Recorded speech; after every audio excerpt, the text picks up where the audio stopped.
বন্ধুরা, আশা করি তোমরা সকলে ভালো আছো। তোমার চ্যানেলে তোমাদের সবাইকে স্বাগতম। তো আমাদের সামনেই রয়েছে পরীক্ষা। তো এই পরীক্ষাতে আমাদের কিভাবে কি প্রশ্ন আসবে তার একটা সম্পূর্ণ প্রশ্ন উত্তর সহ তোমাদের সামনে আমি আলোচনা করব। এমসিকিউ, এসএকিউ যত টাইপের প্রশ্ন আছে আমরা উত্তর করব, শুধুমাত্র ব্রড টাইপের প্রশ্নগুলো বাদ দিয়ে। আর তোমাদের জন্য স্পেশাল সাজেশনও কিন্তু আমি এর মধ্যে রেডি করে দিয়েছি। সেই প্রশ্নগুলো ভালো করে দেখলে কিন্তু তোমাদের পরীক্ষাতে কোনো রকম বাধা আসবে না, এটুকু বলতে পারি। তো চলো, কেমন প্রশ্ন আমাদের পরীক্ষাতে আসতে চলেছে সম্পূর্ণরূপে উত্তর সহ দেখে নেওয়া যাক, এবং তোমরাও বুঝতে পারবে যে কেমন প্রশ্ন আসতে চলেছে, তার সঙ্গে নিজেরাও একটু প্র্যাকটিস করে নিতে পারবে। প্রথম প্রশ্ন আমাদের থাকবে এমসিকিউ প্রশ্ন, যেখানে 17টা প্রশ্ন থাকবে। 17টা প্রশ্নেরই কিন্তু উত্তর করতে হবে। কেমন প্রশ্ন দেখো, তপনের মেসোমশাই কোন পত্রিকায় তপনের লেখা ছাপানোর কথা বলেন? উত্তর হচ্ছে সন্ধ্যা তারা পত্রিকায়। অপশানে কি কি ছিল? ধ্রুবতারা, শুকতারা, সন্ধ্যা তারা, রংমশাল। তা উত্তর হচ্ছে সন্ধ্যা তারা। দ্বিতীয় প্রশ্ন, আমি এই সৃষ্টির মধ্যে এক কণা ধুলি, একথা কে বলেছেন? হরিদা, মহারাজ, জগদীশবাবু নাকি কেউ নয়? উত্তর হলো হরিদা। পরবর্তী প্রশ্ন, সে হাত বাড়াইয়া বন্ধুর করমর্দন করিল, বন্ধুটি হলো নিমাইবাবু, অপূর্ব, গিরিশ মহাপাত্র নাকি জগদীশবাবু? উত্তর হলো অপূর্ব। ছড়ানো রয়েছে কাছে দূরে, কাছে দূরে ছড়ানো রয়েছে কি? কাটা গাছপালা, অজস্র বোমারু বিমান নাকি শিশুদের গিরিখাত নাকি শিশুদের সব? উত্তর হচ্ছে শিশুদের সব। স্রষ্টার ঘন ঘন মাথা নাড়াচ্ছিলেন, অধৈর্যে, সম্মতিতে, ক্রোধে নাকি আনন্দে? উত্তর হচ্ছে অধৈর্যে। পরবর্তী প্রশ্ন, কন্যারে ফেরিল যথা, কন্যার নাম কি? পদ্মাবতী, ময়না, চন্দ্রাবতী নাকি ইন্দ্রাণী? উত্তর হচ্ছে পদ্মাবতী। পরবর্তী প্রশ্ন, হিমালয় যেন পৃথিবীর কি? শূন্যস্থান পূরণ করো। পৃথিবীর ড্যাশ, মুকুট, শোভা, মাপকাঠি নাকি মানদণ্ড? হিমালয় যেন পৃথিবীর মানদণ্ড। পরবর্তী প্রশ্ন, কানে কলম গুজে দুনিয়া খোঁজেন কে? প্রাবন্ধিক, দার্শনিক, গল্পকার নাকি নাট্যকার? উত্তর হচ্ছে দার্শনিক। পরবর্তী প্রশ্ন, শুভ ঠাকুরের দোয়াত ছিল কিসের? রূপোর, হীরের, প্লাটিনামের নাকি সোনার? উত্তর হলো সোনার। পরবর্তী প্রশ্ন, বাক্যের ক্রিয়া ও কর্তা একই ধাতু থেকে উৎপন্ন হলে সেই কর্তাকে কি বলে? বাক্যের ক্রিয়া ও কর্তা একই ধাতু থেকে উৎপন্ন হলে নিরপেক্ষ কর্তা, ব্যতিহারী কর্তা, সহযোগী কর্তা নাকি সমধাতুজ কর্তা? উত্তর হচ্ছে সমধাতুজ কর্তা। আমি তাকে ছেড়ে দিলাম, এই বাক্যে নিম্নরেখ পদটি, অর্থাৎ তাকে, এই তাকে পদটি কি? কর্তৃকারক, কর্মকারক, অধিকরণকারক নাকি অপাদানকারক? তো কাকে ছেড়ে দিলাম, তাকে ছেড়ে দিলাম, কাকে দিয়ে প্রশ্ন করলে কি হয়? কর্মকারক। পরবর্তী প্রশ্ন, সিংহাসন কোন কর্মদ্বায় সমাসের উদাহরণ? মধ্যপদলোপী, উপমিত, রূপক, উপমান। সিংহাসন অর্থাৎ সিংহ চিহ্নিত আসন। উত্তর হচ্ছে মধ্যপদলোপী কর্মদ্বায় সমাস। পরবর্তী প্রশ্ন, দুর্ভিক্ষ সমাসটি গড়ে উঠেছে যোগ্যতা অর্থে, বিপরীত অর্থে, সামীপ্য অর্থে নাকি অভাব অর্থে? দুর্ভিক্ষ কিসের অভাব? অন্নের অভাব বা খাদ্যের অভাব, সেটাই হচ্ছে দুর্ভিক্ষ, অর্থাৎ অভাব অর্থে। পরবর্তী, যেমন কর্ম তেমন ফল বাক্যটি কোন বাক্য? যৌগিক, জটিল, যৌগিক, মিশ্র। যেমন তেমন এই ধরনের জোড়া শব্দ থাকলে সবসময় কি হয়? জটিল বাক্য। পরবর্তী প্রশ্ন, এটাই শুধু জানা ছিল না বাক্যটি অস্তার্থক, নঙার্থক, জটিল নাকি শর্ত সাপেক্ষ? না যুক্ত বাক্য মানেই সেটা হচ্ছে নঙার্থক। ভাববাচ্যে প্রাধান্য পায় কিসের? কর্তার ভাবের, কর্মের ভাবের, কর্তৃকর্মবাচ্যের ভাবের নাকি ক্রিয়ার ভাব? ভাববাচ্যে সবসময় ক্রিয়ার ভাব প্রাধান্য পায়। আমার বইটা আমায় ফেরত দাও, এই বাক্যে অকারক কোনটি? আমার, এই দাও, আমায়, আমার নাকি বইটা? আমার বইটা আমায় ফেরত দাও, কারণ উত্তর হচ্ছে কি? আমার। পরবর্তী প্রশ্ন চলে আসি আমাদের এসএকিউ প্রশ্ন, যেখানে 19টা প্রশ্নের উত্তর করতে হবে। বিভিন্ন পার্ট থেকে প্রশ্ন আসবে। প্রথম, গল্প থেকে। বুকের রক্ত ছলকে ওঠে তপনের, বুকের রক্ত ছলকে ওঠার কারণ কি ছিল? কারণ প্রখ্যাত লেখিকা আশাপূর্ণা দেবীর লেখা জ্ঞানচক্ষু গল্পে তপনের বুকের রক্ত ছলকে উঠেছিল, কারণ তার ছোট মাসি এবং মেশো একদিন সন্ধ্যা তারার একটি সংখ্যা নিয়ে তাদের বাড়িতে হাজির হয়েছিল।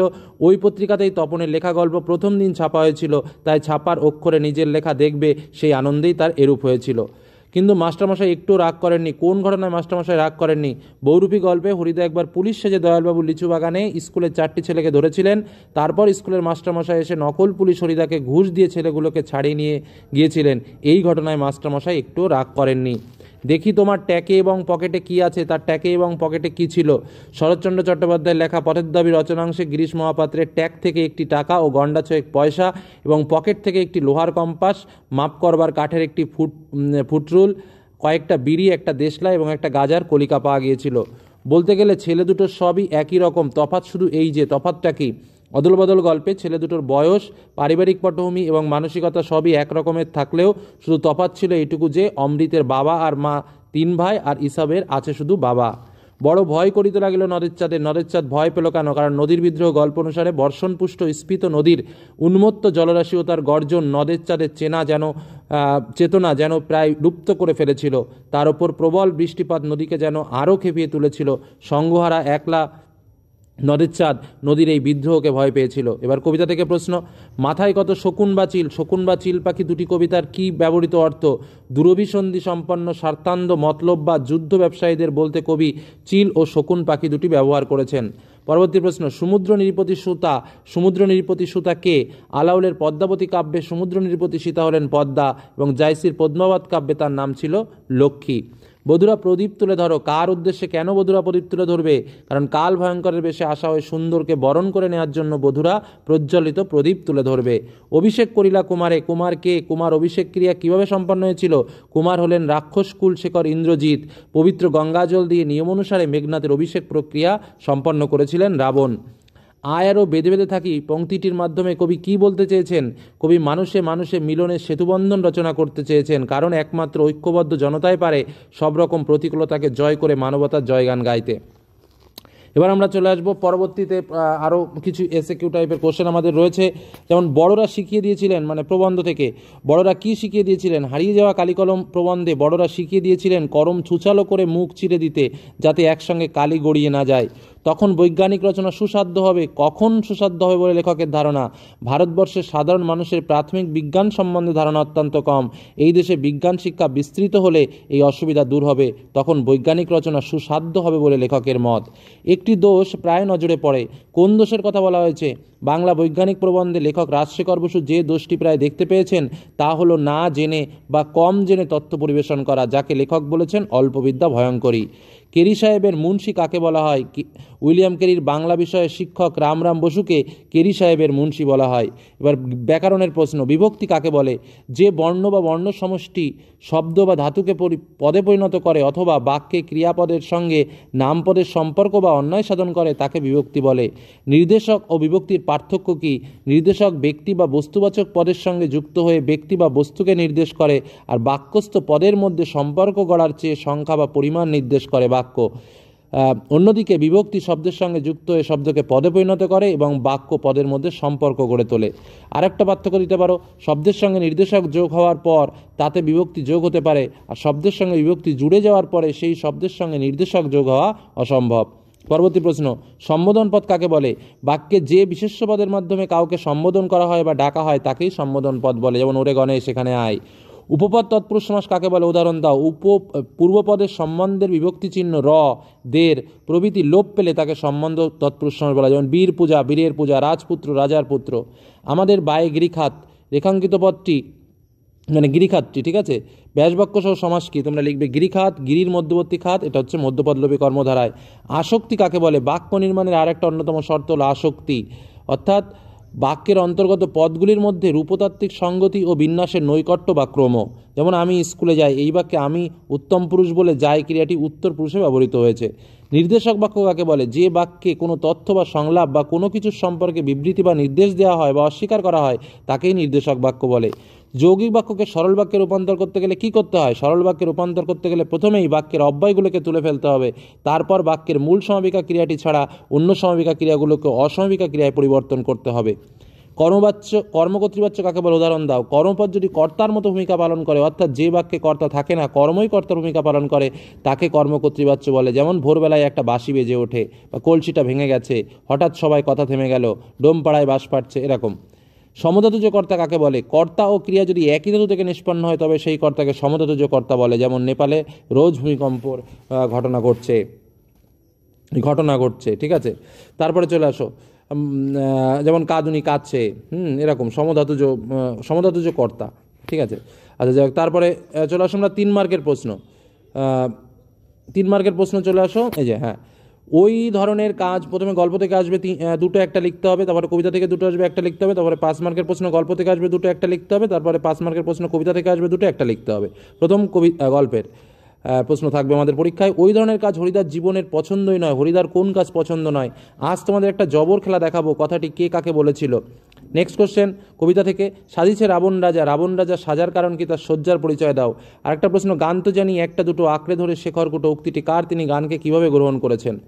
গল্প থেকে প্রশ্ন, অমৃত ও ইসাবের পরস্পরের প্রতি ভালোবাসার 5 মার্কের প্রশ্ন। পরস্পরের প্রতি ভালোবাসার গল্প শুনেও তাদের বুক ভরে গেল, অমৃত ও ইসাবের ভালোবাসার গল্প সংক্ষেপে ব্যাখ্যা করো। আজ যেন তার জীবনের সবচেয়ে দুঃখের দিন, কার কথা বলা হয়েছে, তার জীবনের সবচেয়ে দুঃখের দিন কোনটি এবং কেন? কবিতা থেকে বড় কোশ্চেন, অশ্রীবিরুদ্ধে গান কবিতায় কবি যে যুদ্ধবিরোধী মনোভাব প্রকাশ করেছে তা নিজের ভাষায় বর্ণনা করো। আরেকটা হচ্ছে প্রলয়োল্লাস কবিতায় একদিকে ধ্বংসের চিত্র, অন্যদিকে নতুন আশার বাণী কীভাবে ধ্বনিত হয়েছে তা কবিতা অবলম্বনে লেখো। প্রবন্ধ থেকে প্রশ্ন, দুটো থেকে দুটো প্রশ্ন আসবে। প্রথম প্রশ্ন, কিন্তু বৈজ্ঞানিক সাহিত্য যতই কম থাকে ততই ভালো, কি কম থাকার কথা বলা হয়েছে, উক্ত বিষয়গুলি সংক্ষেপে বর্ণনা করো। নেক্সট, কলমের দুনিয়ায় যা সত্যিকারের বিপ্লব ঘটায় তা ফাউন্টেন পেন। ফাউন্টেন পেন কলমের দুনিয়ায় কীভাবে বিপ্লব ঘটিয়েছে তা লেখো। নাটক থেকে প্রশ্ন, 4 মার্কের প্রশ্ন আসবে, দুটো প্রশ্ন আসবে, একটা প্রশ্ন লিখতে হবে। এই মুহূর্তে তুমি আমার দরবার ত্যাগ করো, কে কাকে এই কথা বলেছে, এই কথা বলার কারণ কি? আরেকটা প্রশ্ন, মনে হয় ওর নিঃশ্বাসে বিষ ও দৃষ্টিতে আগুন, কার সম্পর্কে এমন বক্তব্য, নাট্যাংশ অবলম্বনে তার চরিত্র আলোচনা করো। Very very important. তারপরে কোনি থেকে প্রশ্ন, 3টে আসবে, দুটো লিখতে হবে। প্রথম প্রশ্ন, টেবিলের মুখগুলো উজ্জ্বল হয়ে উঠলো, কেউ মাথা নাড়লো, কেউ নড়ে চড়ে বসলো, টেবিলের কোন কোন মুখের কথা বলা হয়েছে, তাদের মুখ উজ্জ্বল হওয়ার কারণ কি? নেক্সট, কোনি উপন্যাস অবলম্বনে প্রণবেন্দু চরিত্রটির পরিচয় দাও। নেক্সট, তোর আসল লজ্জা জলে আসল গর্বও জলে, কোনির কোন কথার পরিপ্রেক্ষিতে কথা বলা হয়েছে, তার আসল লজ্জা ও আসল গর্ব বলার কারণ কি? এবার দেখো একটা তোমার বঙ্গানুবাদের পার্ট দিয়েছে, এটা বঙ্গানুবাদ করতে হবে। An honest person gets honour and respect from all, একজন সৎ ব্যক্তি সবার কাছ থেকে সম্মান পায় এবং শ্রদ্ধা পায়। It is easy to feel the honesty of a man, এটা একজন মানুষের সততার, ইট ইজ ইজি, এটা খুবই সরল প্রক্রিয়া, টু ফিল অনুভব করতে, দ্য অনেস্টি সততা অফ এ ম্যান একজন মানুষের। But it is very hard to জাজ a man as a dishonest, কিন্তু এটা খুবই কঠিন টু জাজ নির্ণয় করতে একজন মানুষের dishonest man pretends to be good. A liar wants to prove that he is honest. A cheater shows him honest, but actually they are not so. ঠিক আছে, এরকম টাইপেরই কিন্তু আসবে। আচ্ছা, তারপরে দেখো কি রয়েছে, তারপরে রয়েছে সংলাপ এবং প্রতিবেদন। প্রথমটা দিয়েছে মাধ্যমিকের পর কি নিয়ে পড়বে সে বিষয়ে দুটি বন্ধুর মধ্যে একটি কাল্পনিক সংলাপ। আরেকটা হচ্ছে তোমার এলাকা অনুষ্ঠিত রক্তদান শিবির সম্পর্কে সংবাদপত্রে একটি প্রতিবেদন রচনা করো। রচনাতে রয়েছে বিজ্ঞান ও কুসংস্কার, তোমার জীবনের লক্ষ্য, অরণ্য ও অরণ্য প্রাণী সংরক্ষণ, একটি মেলার আত্মকথা। তো এরকম প্রশ্নই কিন্তু তোমরা পেতে চলেছো। আর এই যে প্রশ্নটা শেয়ার করলাম, এখান থেকে একাধিক প্রশ্ন তোমরা পরীক্ষায় কমন পাবে সেটুকু আশা করি, কারণ মোস্ট ইম্পর্টেন্ট প্রশ্ন তোমাদের সামনে শেয়ার করলাম। আর এই টাইপসের প্রশ্ন যদি তোমরা আরও চাও তো আমি অবশ্যই তোমাদের জন্য শেয়ার করব। তার জন্য অবশ্যই কমেন্ট সেকশনে জানিও যে প্রশ্নটার মধ্যে কটি উত্তর তোমরা পারছো, কটি জানা আছে, কটি অজানা আছে, বা প্রশ্নটা তোমাদের কেমন লাগলো। ধন্যবাদ।